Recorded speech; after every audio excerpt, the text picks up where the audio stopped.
Islamic state ഭീകര സംഘടനയിലെ മുതിർന്ന നേതാവിനെ തുർക്കി ഏജൻസി പിടികൂടിയെന്ന വാർത്തകളാണ് ഇപ്പോൾ പുറത്തുവരുന്നത്.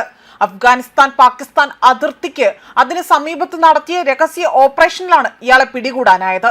ഭീകര സംഘടനയിലെ മുതിർന്ന നേതാക്കളിൽ ഒരാളായ മുഹമ്മദ് സോർണയാണ് ഇപ്പോൾ പിടികൂടിയിരിക്കുന്നത്.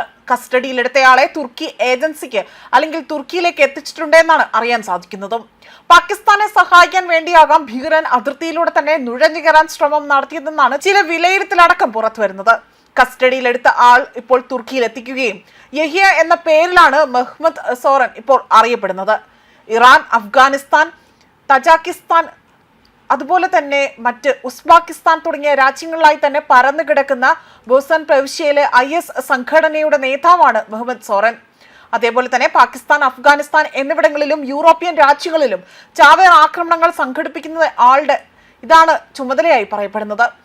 തുർക്കിയിൽ നിന്ന് അഫ്ഗാനിസ്ഥാൻ പാകിസ്ഥാൻ മേഖലയിലേക്ക് IS അംഗങ്ങളെ മാറ്റുന്നതിൽ സജീവമായി തന്നെ പ്രവർത്തിക്കുകയും പിന്നീട് പിടിയിലാവുകയും തുർക്കിയിലേക്ക് കൊണ്ടുവരികയും അറസ്റ്റ് ചെയ്യപ്പെടുകയും ചെയ്ത അബു യാസിർ അൽ തുർക്കി എന്ന കോഡ് നാമത്തിലുള്ള ഓസ്കാർ അതുലുമായി തന്നെ ഇയാൾ പ്രവർത്തിച്ചിരുന്നതായിട്ടുള്ള വിവരങ്ങളാണ് ഇപ്പോൾ കണ്ടെത്തിയിരിക്കുന്നത്.